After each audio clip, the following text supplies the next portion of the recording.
Happy Friday, everyone. I'm Bandish, founder of The Curious Mindset, a private community for technology leadership teams powered by 64 Tech, an IT solutions provider across hardware, cloud, IT services, data, and AI.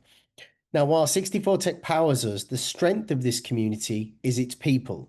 Together, we're building a world where no technology leader leads alone. We exist to help technology leaders become the best version of themselves, because the most challenging part of leadership isn't the technology, it's the people. And in a fast moving world, most technology leaders are stuck in reactive mode, firefighting issues, buried in strategy decks, and chasing delivery, until the space to grow quietly disappears. That's why we built the Curious Mindset, a private invitation only community that brings technology leadership teams together and connects them with exceptional minds who share perspectives on leadership. No membership fees, no sales pitches. Just a space to learn, connect, and grow through shared curiosity, deeper connection, and honest conversations.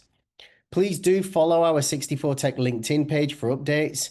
And if a partnership with 64 Tech could support your tech team, or if you're ready to shake things up with your IT suppliers, please use the link below to book a call in with me.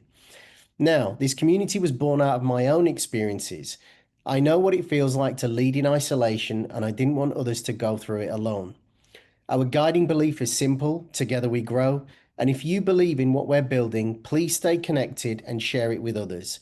This community grows through invitation and reputation, and it only works when we build it together. We've moved our community from Slack to WhatsApp, making it even easier to stay connected and join the conversation. Please do follow the link below to be added or reach out to Bryony directly. Thank you. Now it's my pleasure to hand you over to our resident host, Andy McMenemy, our technology leader co-host, Steve Maxwell, and our very special returning guest, Don Crawley. Banish, thank you so much for that lovely introduction again to the organization, and thank you for your continued support.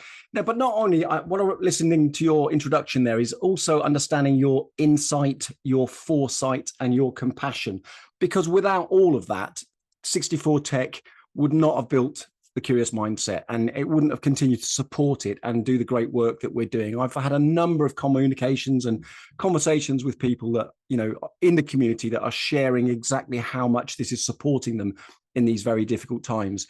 And it's probably never more apt to have Don Crawley returning with us to discuss the subject of mindfulness. And Don is the author of the Compassionate Geek. And Don, before I bring you into the audience, I know it is an audience full of compassionate geeks, but in the current climate, it's incredibly challenging and incredibly stressful, least of all with AI. And my opening question for you, Dom, if I may, is how does becoming more self-compassionate help us to be better leaders? Well, that's certainly a great question, not just for today, but really for all time, because there's always challenges. Life is full of challenges. Our careers are full of challenges. And in the process of dealing with those challenges, we have to remember to take care of ourselves. It's the old thing about like when you're flying on an airplane and they say, put your mask on before you put the mask on your colleague. Take care of yourself so that you can take care of others. And I think it's really as important now as ever to remember that you've got to take care of yourself. You have to take a little bit of time to think about yourself, and it's not being selfish, it's about self-care, like you mentioned. So I think that in today's world, it's really important to pause and think about, what am I doing? How am I taking care of myself so that I can be of service to others? And I think, with the frenetic pace of business at the moment, and also the relentless change that we're facing, I think you're absolutely right. Taking that time to pause and to reflect is probably the key skill we could all develop a little bit better. Yeah, absolutely. I love the phrase that I know you will be familiar with. It came from Viktor Frankl that said, between stimulus, something showing up in our environment, and our response, there is actually a gap. And in that gap, if we pause, we get to choose our response. How does that influence a leader to be more, I guess, communicative in a more emotionally intelligent way with their team? Don, what's your experience? Well, you just defined mindfulness. That's really what it's about. It's about thinking about what you're going to do based on the stimulus, as Dr. Frankel said, that you think about what has happened to me, what is happening around me, what's happening with the other people, and how may I best respond to that stimulus? What is my what is the best possible response? And later on in the session, we'll talk about ways to deal with situations and how to think about situations that come up, and how to think about them productively so that you make a better decision than you might otherwise. And there's another quote coming to mind immediately from Stephen Covey that said, start with the end in mind. Yeah, right. I think that Stephen Covey may have been the incarnation of Dr. Frankl, the reincarnation. I love that. I love that. So, Dom, I wonder if you could share something with us then around the subject of mindfulness, because it is a subject that a lot of people talk about. I'm not sure everybody has a definition for it. It kind of wanders between all sorts of areas. But I'm curious to think about intentionality behind mindset. Well, I don't want to give away the presentation, but I would say that intentionality is being thoughtful in your decisions. So as we talk about mindfulness, we talk about awareness and intentionality. Those are the two elements of the mindfulness equation. And with awareness, we are aware of how we're feeling, how we're reacting, how our body's reacting. We're aware of the emotions that we're experiencing. We're aware of what's going on within us, and we're also aware of how our words and actions are affecting the people around us. And then we are intentional about making decisions moving forward based on based on the outcome that we want. So you think about this happened, and what is the reaction that I need to have in order to affect this type of outcome, to be intentional about our outcome. And so maybe, Dom, for somebody who is not so sure of mindfulness, and maybe what some of our younger members in the audience in the Curious Mindset, they're maybe relatively new to their leadership roles. What's one of the main aspects of mindfulness they could be aware of to start practicing? Well, I think it's just that it's remembering the formula of awareness and intentionality. And in my life, and perhaps in yours as well, I've experienced people who seem to, I don't want to say they're aloof, but maybe they have a bit of an aloof characteristic, that they don't pay attention to what's going on with the emotions of the people around them. They say, I don't have time for emotions, and so they don't think about the impact of their actions on the people around them, or the processes. And so the first lesson that I would say is to be aware, to pause and be aware of what's going on around you, what your people are experiencing, to try to use empathy to put yourself in their position. And then as you are aware of what they're going through, then you are intentional about making choices that affect them in a positive way, or that deliver a positive outcome. I think it's important to acknowledge what somebody asked one time in a discussion similar to this. They said, "Isn't that being manipulative?" And I think it's a great question. And the answer is that, to me, manipulation is when you do actions or say words that are designed to force another person to behave in a way that they wouldn't normally do. So I think that's manipulation. I think that mindfulness and being intentional about our words and actions is about thinking about what can I do to build a positive relationship with this person? What can I do to make sure that the results are good for everybody who's involved in the situation? And so when we think about somebody who's new in a management or supervisory role, I think to say to them, you've got to consider the consequences of your actions and your words, because they're far more powerful than you may realize. Does that answer your question? It does, and it speaks to me of more of a sense of alignment, doesn't it? About aligning someone's behaviors and actions in alignment with our vision of what we're trying to create, right? Yeah, well, it may. Uh, oh, it, it, that assumes that we have the right ideas about that alignment, but it also, I think, would allow room for thinking about uh, the behaviors and the outcomes that we want. And as I think about what has happened in my journey as a leader and as a writer and an influencer, one of the things that I think about a lot is that what I believe with every fiber of my being today may be different tomorrow, and to be adaptable based on the receipt of new information. Mm. Yeah, I think I read a quote once that said, "If you can't change your mind, you can't change anything." And Yeah, I agree with you know, that. in light of new information, I suppose that is the key, isn't it? It's being able to assimilate that information, to check and balance it against what we hold as beliefs. And if they're challenged, we have to spend time thinking about that, right? Yeah, yeah, absolutely.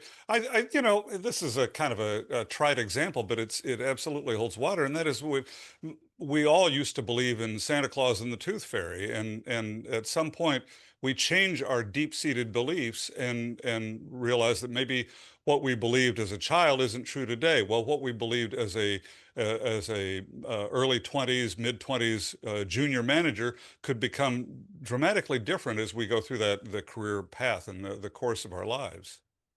Yeah, it's great. That's a great point, actually, because as children, we become conditioned, don't we, by our parents and by our teachers, in the way that they influence us through those stories, through those statements, I guess, of behavior. And there comes a point in time where, you know, we may very well have had poor leadership in the past. Yeah. And therefore that conditioning is no longer fit for purpose today, right? Yeah, yeah, yeah, absolutely. And you know, to your point of being taught by teachers and well-meaning adults, people who have beliefs that may not hold water, but they certainly are well-meaning and they influence us. And then you discover new information, new insights. You experience somebody who comes from a different culture, and you travel and you experience different cultures and ideas. And so you need to be adaptable, and that same thing applies as a manager slash leader. And I think that we need to maybe differentiate between someone who is just a manager and someone who's a manager slash leader. The leader is the person who has influence, and the manager is the person who takes care of tasks. And you can be a manager and a leader, or you can be just a manager. But that's someone who inspires others and has influence over others. Thank you, Don. I know, you know, you've got a lot of experience of helping tech leaders to build compassion and strong teams. And I'm wondering, where was your first light bulb moment that really helped you to understand that this was a way to lead people? I don't know that there was a light bulb moment. It was an evolutionary process more than anything. I'm not smart enough to have light bulb moments. That requires a lot of brain power. But over a period of time, from making many mistakes, you learn that this doesn't work and this does, and so you start trying to do those things. And one of the things that happened, I was a mid-level manager, and I realized that it doesn't work to yell at people, for example. When you yell at someone, the only thing they remember is that you yelled at them. They don't remember why you yelled at them. All they remember is that you yelled at them and that you made them feel demeaned and unimportant and disrespected. And so I think that was a light bulb moment when I began to realize that that's just not a way to work with people. Hmm. One of my very early learnings in that area was it comes from a quote from Maya Angelou, who said, "People will forget what you do, forget what you say, but they'll never forget how you make them feel." And I Yeah. think in management and in leadership, I guess that is the real the golden rule, or the platinum rule, I would imagine, is that, you know, we are in the feelings business, right? Oh, yeah, We absolutely. influence through the power of emotions and feelings. Yeah, yeah, yeah. You know, Andy, I've got a Mentimeter poll that kind of addresses that. And would you mind if we just took a quick look at it? And Absolutely. the question is, in one word, what comes to your mind when you think of mindfulness? And if you go on your phone or your tablet or your computer to menti.com, the URL is at the top of the screen, and enter the code 24993609. And Briony has put it in the chat as well. But you can answer the question, what comes to your mind when you think of mindfulness? And um, there's no right or wrong answer on this, but it'd just be interesting to get your perspective as a participant, especially someone who is involved in the curious mindset, as to what you think of when you think of mindfulness.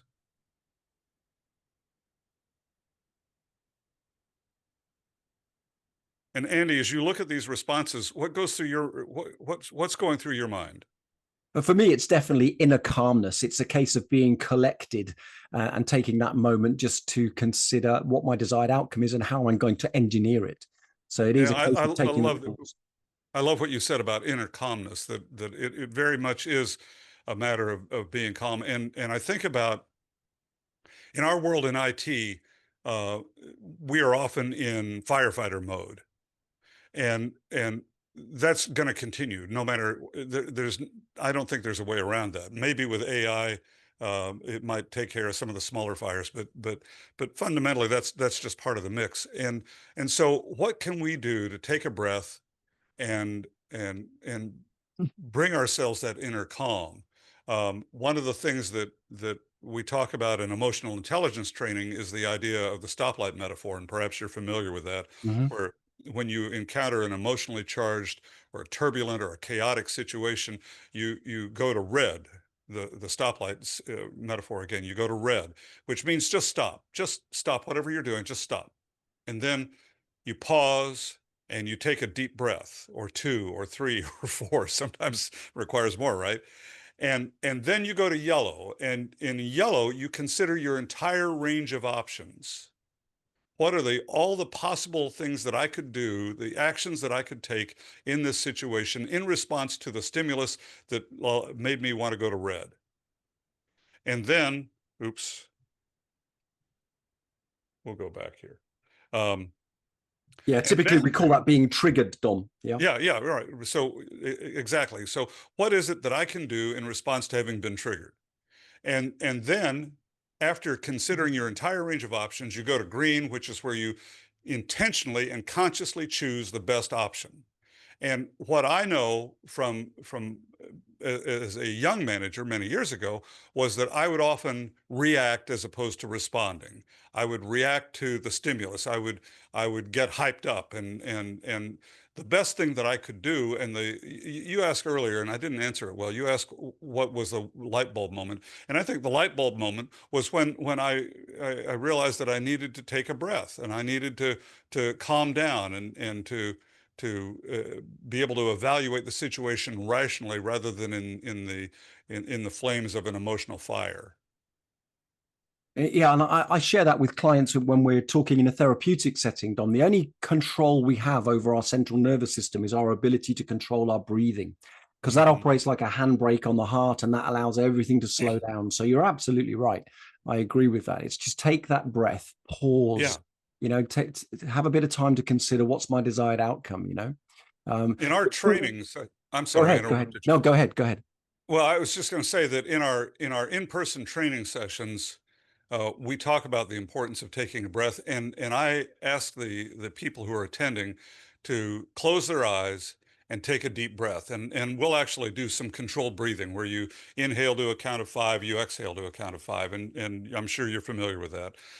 And I ask them to think about how they feel after going through one simple cycle of inhale to a count of 5, exhale to a count of 5. And universally, people feel more in control. They feel more relaxed. They feel more centered. They feel more peaceful. They feel more calm after going through that simple exercise. And so when you are encountering a difficult situation, when you're encountering someone, an upset end user, for example, or an upset client, if you can take even a short breath, do even just a few milliseconds of controlled breathing, it can help you calm yourself. And when you're calm, you have that effect on other people.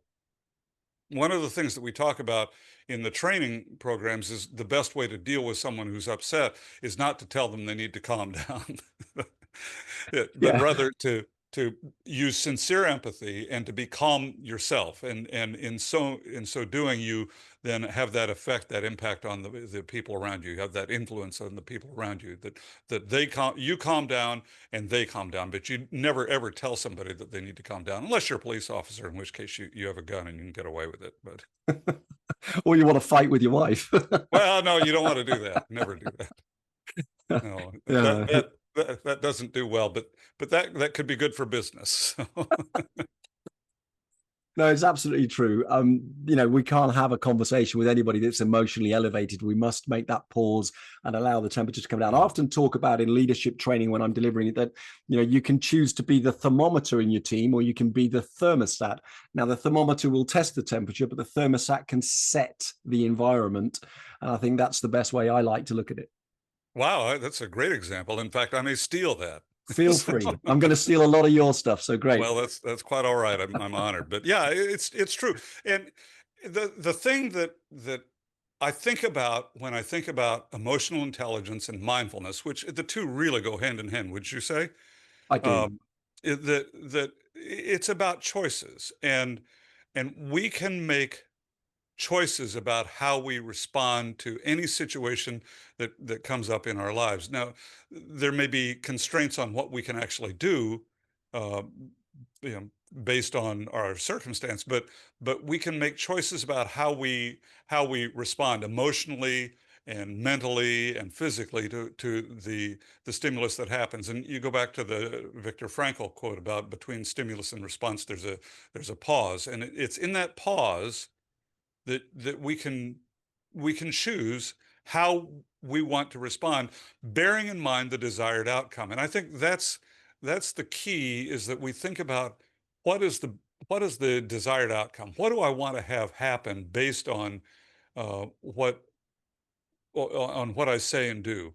What is the outcome that I'm looking for? What is the way let's say I'm a managed service provider owner and I've got an upset client. Well, part of my goal is to keep that client. I need to keep the income coming in. I need to be service oriented. So, what are my responses to this situation that will lead us to being able to keep the client, to being able to serve them, to solve their problem, to have an ongoing relationship? It's about thinking about it as opposed to just reacting. And I think that's a really good point, because, we sometimes as leaders have to have what I call courageous conversations. Now, those are not Yes. necessarily conversations that are easy to have, but they need to be had. And the only way you can do that is by being able to control the environment, keeping the emotions low, but sharing those uncomfortable truths. Yeah, and sometimes it's very difficult to keep the emotions low, isn't it? Yeah, it Uh, is. but somebody's got to do it, and as a small business owner, as a manager, supervisor at an IT firm, or really anywhere, it's incumbent upon us to manage our emotions, and in so doing, to model the behavior that we want in others. Because people don't do what you say; they do what you do. So, if you can maintain your calm, your state of calm, your state of inner calm, as you put it, and if you can do that, then you can influence the people around you to do that as well. And it's in those times of inner calm that we tend to make our best decisions. Now, certainly, if the building's on fire, we need to get out, and you have to make those snap decisions. But just in general, if we can pause, take a deep breath or two or three or four, sometimes even more, then we can make a better decision, and we can influence the people around us through our decision making process. I think that's a lovely point, Don, because it definitely, the combination of the calmness, the pause, and the mindfulness, as you quite rightly said, that empathy and mindfulness together creates what Amy Edmondson of Harvard Business School talks about as being the psychological safe space, Yes. where people then feel free to have those conversations. And even though it may be uncomfortable, they feel that you're holding safe space for them because your tone is calm, your presence is calm, and therefore they don't feel threatened, right? Yeah, yeah, I think that's a great point. It's up to us as leaders. John Maxwell says that as a leader, the definition of leadership is influence, nothing more, nothing less. And it's up to us to set the standards for expected behaviors and expected dialogue, and to create, as you said, that safe space where people feel free to say what's on their mind and to be honest and upfront. And you know, in business, sometimes that's difficult, but still, when we can create that safe space, then we can have dialogue and we can hear information that may contradict what we believe, that may contradict our deepest, most closely held beliefs, and yet it's the information that we need to hear. And if we create a safe space, then we maybe have an opportunity to hear it from people who might be otherwise intimidated. Yeah, and I guess something springs to mind from one of your fellow Americans, Chris Voss, who wrote the book Never Split the Difference, where he talks about something from your past, adopting the late night DJ voice, where the tone is very, very, very slow, very calm, very just mellow, I guess is the phrase, isn't Yeah, play Misty for me. it? Exactly. I was never very good as a late night DJ. I was always kind of hyped up. I'm a coffee addict, and so I'm always well caffeinated. I could never pull that off. But yeah, But Chris talks about, using that tone of voice and that calm, compassionate way of asserting themselves. So when somebody's making an unreasonable demand, for example, he'll say that is not going to happen. yeah. And just, there's no doubt in your mind, right, who's in control there, but it's compassionate and it's just controlling the conversation. Yeah, yeah, and it's important, I think, to your point, to control the conversation, and while you can't control the other person, you can certainly influence them by controlling yourself. Yeah. And so when you get into a heated conversation, that's the time when you, as a leader, need to take a deep breath, step back, put on your late night DJ voice, and and and try and influence the other person to maintain calm. And that is the power of influence, isn't it? It is that control mechanism of taking the heat out of the situation, creating that mindful space, allowing that emotional safety to settle in. And then we can have a meaningful adult to adult conversation, right? Yeah, well, hopefully, and also recognizing that sometimes people are so hyped up that you need to take a break, and maybe that's what you say. Let's take a break and come back to this when we're both uh, more reasonable, or something like that, so that you're not trying um, to to have a rational conversation when the flames are licking at your feet. And I Is guess that make? for all of our geeks in the audience, it is back that it's coming back to compassion, isn't it? It's trying to see things through the eyes of the other person because clearly they're elevated. There's something going on. We need to try and understand it from their perspective. Yeah, when you can put yourself in the other person's position, or there's I have a bit of an argument with the idea of empathy, always using empathy, because there's times where you simply cannot put yourself in the other person's position, but you can try to imagine how you might feel if you were in their shoes. And so if you're dealing with somebody who is in a high emotional state, who is very upset, uh, one of the first things that you can do is try to imagine how you would feel if you were in their shoes. What would I want if I was in that position? And while you want to avoid condescending language that a lot of people would choose to use, like I know how you feel, you don't know how the other person feels, but you can say, I don't blame you for feeling that way. It's obvious that you're very frustrated. It's obvious that you're angry. I don't blame you for feeling that way. I'm sure I'd feel that way if I were in your shoes. And let's talk about what we can do to resolve this situation. If you can bring the situation into a state of calmness, at least where you can have a dialogue. I think that's a lovely way of putting it. And I remember, an example that was shared with me a long time ago, Don, on the difference between sympathy and empathy is that imagine somebody's down in a hole and they're sucking their thumb and they're, miserable, right? Well, sympathy is getting down in the hole with them and joining them, right? And Yeah, right. the opposition is empathy, which is extending a hand down and lifting them out of the hole, right? But again, as you say, I don't know how you feel, but I can't imagine it's very nice being down there, right? Right. Well, I think Brene Brown uses an example similar to that. And she talks about that empathy is connection. So to your point, sympathy is just saying some words, but maybe not allowing connection. While empathy is like you said, giving them a hand out of there, but recognizing that that's what you would want if you were in that stuck in that hole. So, in that sense, then, what advice would you give our tech leaders for a skill they could use to start blending this together?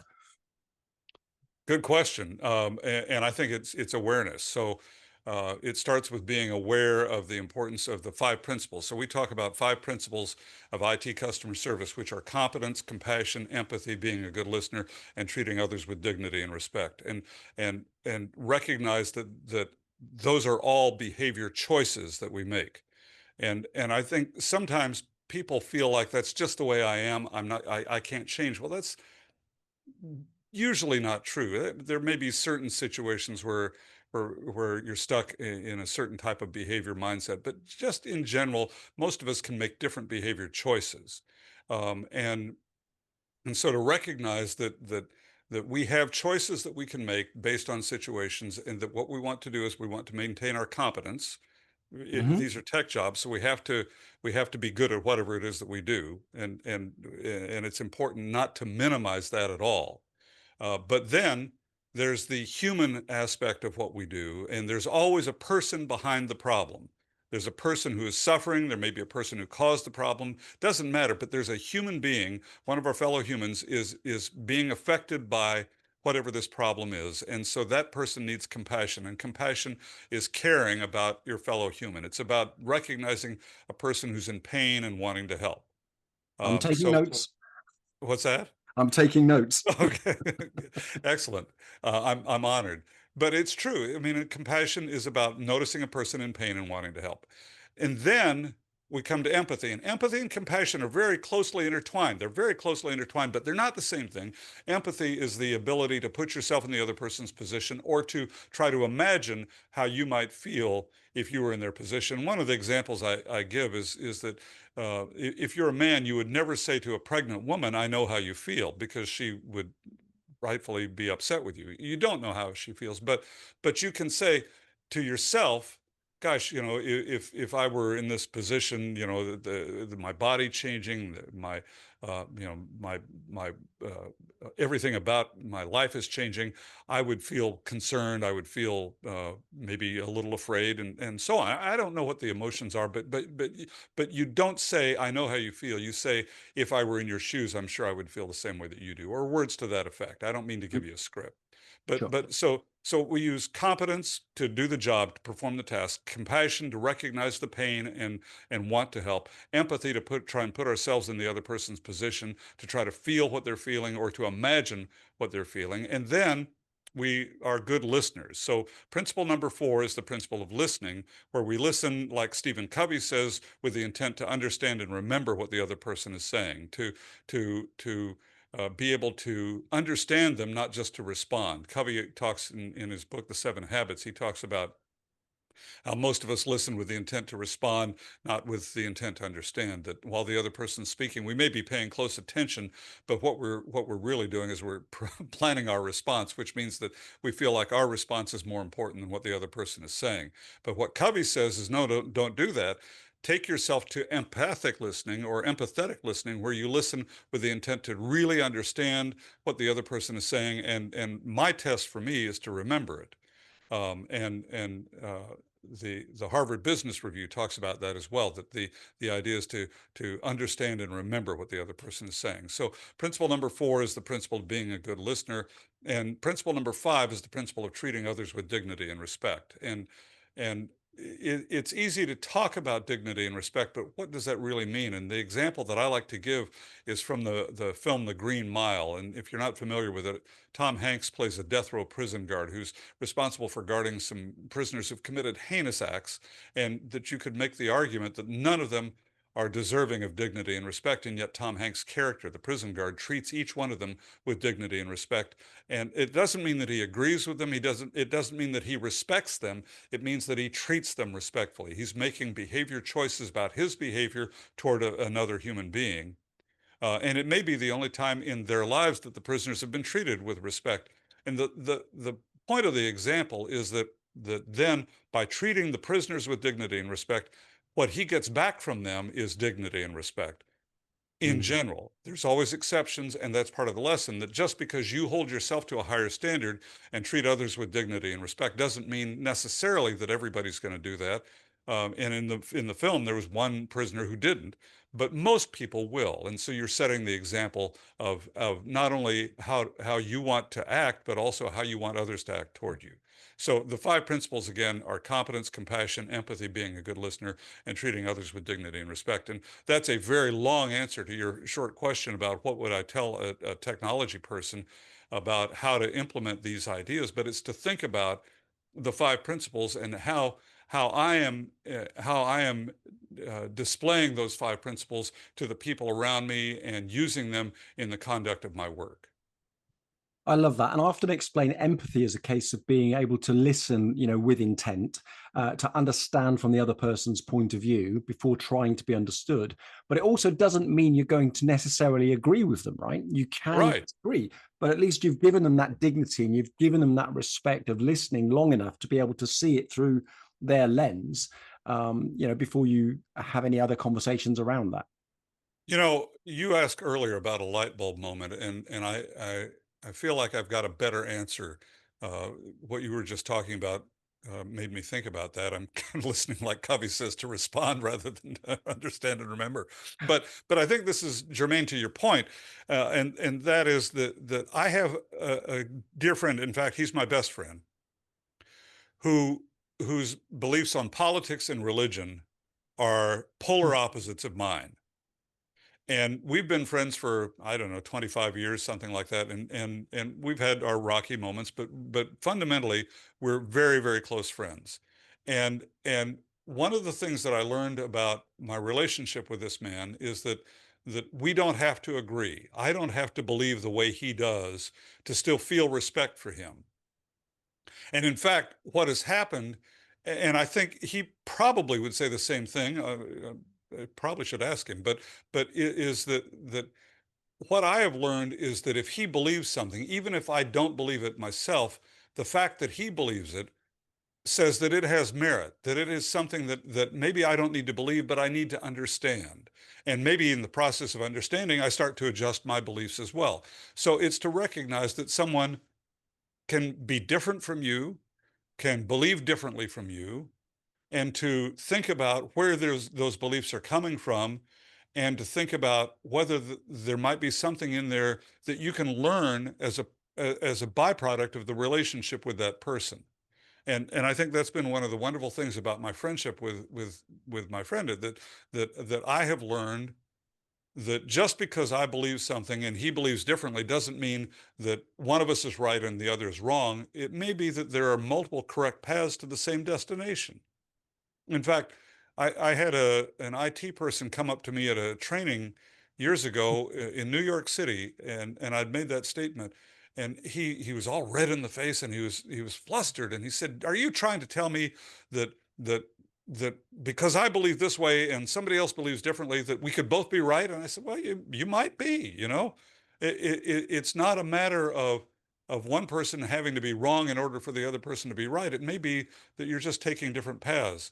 The great baseball player Yogi Berra said that when he was talking about directions, he said, "When you get to a fork in the road, take it."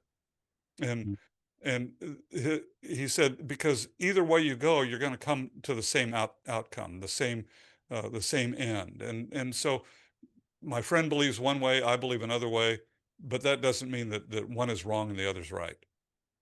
And I think you've just demonstrated beautifully there the concept in that story with your friend of actually having the emotional intelligence to create a space in which you can just be mindful of the fact, right? And you can consider the evidence that they're presenting to you, and you can consider their point of view, but not necessarily have to agree. Dom, I've thoroughly enjoyed our conversation. I know there's a lot more still to come, but at this moment, I can see there's a lot of stuff going on in the chat.